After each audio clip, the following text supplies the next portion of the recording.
Hey, what's up YouTube fam? Brandon Weaver here once again. We're getting amazing deletions for people. People are getting their credit scores going through the roof. People are getting their dream cars, their dream houses. You can take a look on this channel right here and you can subscribe and you can see the people with their testimonials doing phenomenal work, getting lines of credit for the business. We're doing personal guarantee and no personal guarantee business, credit building and funding. You can get it all here. One-stop shop. You get the 609 letters. You get us to do it for you at theawesomelifegroup.com, okay? Now, let me get into it. This is what's going on. If you've got collections on your accounts, you've got collections on your credit reports, that means they're coming from somewhere. Now, if it's a medical bill, they usually just put in the medical collection on there, okay? If it's a cell phone collection, it's usually just a cell phone collection on there. However, if you've got a bank card and it's a credit card and it's a collection, it's probably in a charge-off status. A charge-off status. You're saying, Brandon, what is a charge-off status? Charge-off means they've written it off and they will no longer be putting new stuff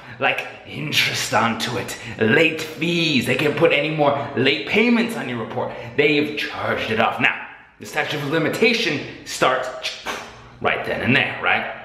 Last payment usually is where it starts, but typically after 180 days, they charge it off. So that's about usually when they say, okay, cool, we got it, it's pretty close, okay? So then they're not gonna be able to sue you for the debt anymore. I'm gonna get up in there, sue you. That way you can say, sue you for the debt anymore once it's outside the statute of limitation.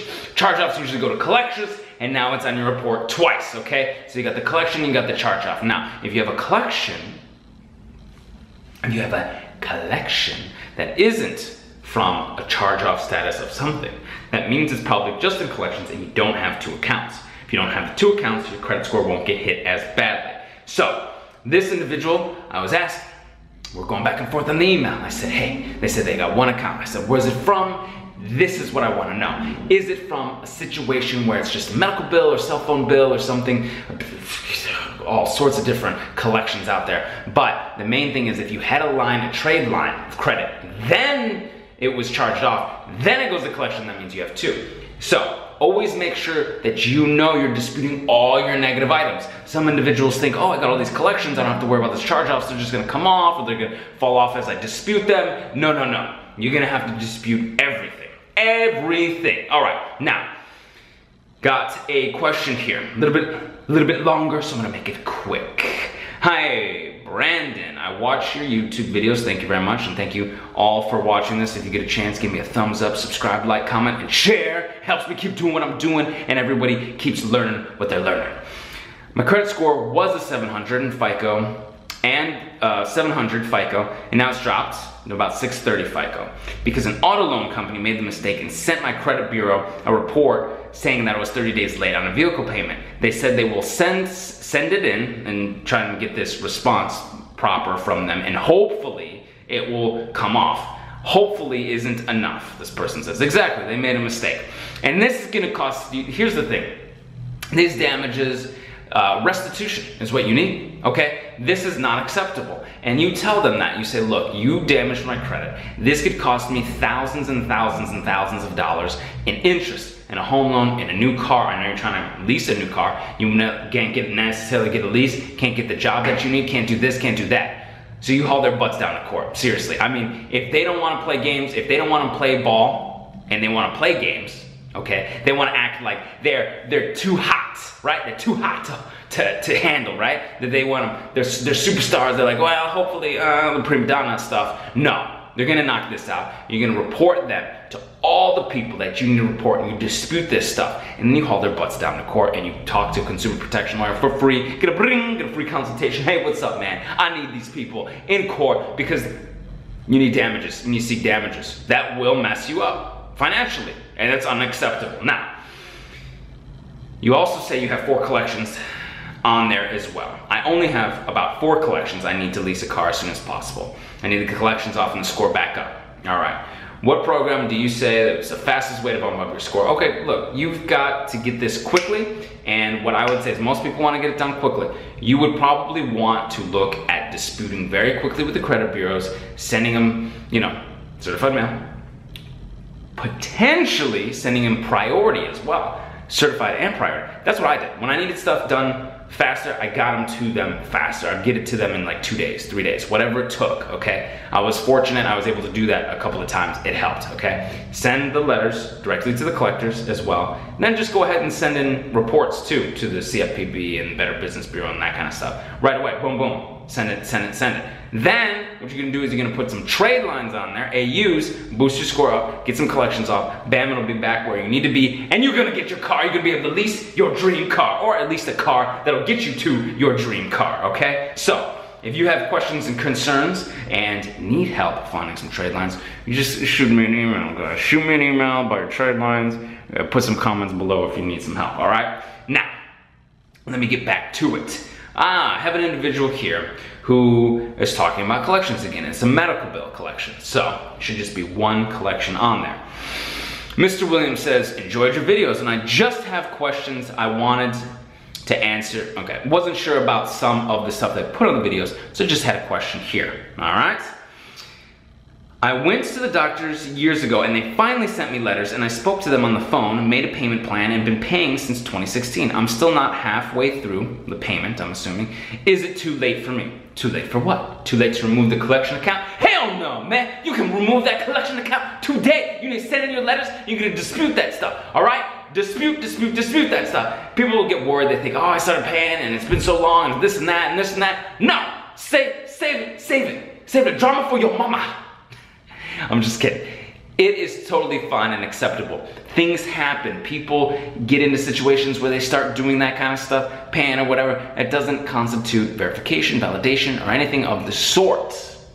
The only thing paying does is it keeps the clock going on your statutes of limitation, or SOL, okay? But if they can't verify, they gotta dispute it. They gotta remove it, and you can dispute it. Assuming that this is years ago, I question their record-keeping ability on this. So go ahead and do that, knock that out, and the chances of it being with the actual furnisher, this medical collection bill, that is probably with a third-party collector, and they probably got nothing. And they probably don't have a contract for you between you and that collector. Do that. Do that. No, they absolutely don't. All right. Now, these two emails go hand in hand, which is wonderful. Had an individual who asked, hey, you know, I boosted up my credit, I've gotten the negatives off, but I'm trying to boost my credit some more. What do you recommend? And do you recommend self-lender? Then I got an email, and this is phenomenal, got a self-lender update. It says, good day, I just wanted to update you in advance of adding self-lender back in February. Okay, March, April, couple of months, okay? It finally hit my credit report, and at the same time, I did get a new auto loan. Since then, my score's gone up 50 points in the first 6 weeks of my credit rebuilding. Now, I'll tell you right out of the gate, it was most likely the self-builder, because getting an auto loan right out of the gate, that means you got an inquiry, okay, and it's a new line of credit, so chances of that boosting your score right away, slip. It's gonna take a couple of payments and months to get up there. Anytime I've seen myself add new lines of trade line on my credit report, it actually comes down just a touch because I had the inquiry and it's a new line of credit, and then it goes up. So it's self-lender, and yes, I do recommend self-lender. People have been having a good time with self-lender. Now, that's just one strategy, okay? Don't think that you gotta be doing self-lender and secure cards and that kind of stuff to get your stuff up, okay? Or there's the other ways, these primary trade lines where people are having, you know, a tough time and don't have their credit squared, and they're going to like an Ox Publishing, Hunt and Chase, I'm trying to think, Jewelry Club, all right? These guys that give you these lines of credit, okay? First Progress is another secured card that's almost 100% guaranteed to get approved so that's that. There's self-lender. There's other options, you know? So, and then getting the actual unsecured cards in your name, primary cards, that may not be the most desirable, but they're able to be reached at your level. You can get them, and you can keep that credit utilization down. Hopefully, you know, you're paying it like cash. You use it, you pay it off at the end of the month, all right? But at the very least, you're keeping it on at 30%, right? So there are definitely options of boosting your score. This is what this individual, what they got some negatives off, they want to boost their score. Now, if you've got negatives off, you don't have all those negatives, I would say reach for the best, okay? See if you can get there, because I'm not precisely sure about this individual's credit score. They just want to build it some more. So you can, boom, go after that cashback card. Ooh, I got a good card, you know? I got a good card, I'm getting good cash back, all right? And then boom, boom, boom, boom, boom, you're paying on time. 3-4 months, it goes up, 6 months, go up, 12 months, 24 months, it's huge, massive. I've seen massive gains over the years because of paying on time and being able to do so. All right, so this individual says that keeps going on, a self-lender is the best thing to add a positive account, not only to use as a tool to invest in yourself, but no hard inquiry made. Unlike the auto loan, where you have a hard inquiry. And if you do the auto loan right, you only have one hard inquiry. You won't go to the dealership and get shotgun blasted. I had a friend, buddy, got one inquiry, took a little bit of time, a little bit more discipline, but got the vehicle and a blue book with one inquiry. And it's a brand new nice car. So it's phenomenal, it's fantastic. Stick with it. Everyone out there is gonna get their dream house, gonna get their dream car, their dream job, or their dream business. They're gonna get trade lines. They're gonna do everything that they need to do. Maybe they're gonna travel to their dream destination. I've seen it, I've seen people do it, and I've done it, and you can do it too. 609creditrepair.com, or we can do it for you at theawesomelifegroup.com, all right? Now, got an individual, Ms. Cox. Majority of my negative accounts are only from bankruptcy. Can I use the verifiable letter to have them removed? 609 letters, verification. I have purchased 609 ebooks and letters. Yes, you can, absolutely. So, with the BK, with the bankruptcy, there's strategies, okay? We got the strategies here for you at 609creditrepair.com. The best strategies for bankruptcy, sealing, freezing, LexisNexis, okay? Disputing those negative accounts that you talked about, okay? Disputing those underneath the bankruptcy, the ones included with the bankruptcy first, removing those, getting those off of there, and dispute that bankruptcy. Now, the very first thing that you want to do is get all the addresses off of there. One good addresses are attached to bankruptcy, okay? You get those bankruptcy address off, because maybe you've moved since then. Get that bankruptcy address off. That's really going to help you out. That'll go a long way to disassociate you from that bankruptcy. And on top of this, okay, on top of this, you can go to the courthouse, you can say, hey, do you give full socials and all that stuff away to third parties like that? They'll say no, you can get a letter on that, and you can send that in and dispute that. Hey guys, I really appreciate you. If it's helping you out, give me a thumbs up, subscribe, like, comment. Until I see you in person, I'll see you on the other side. Take care.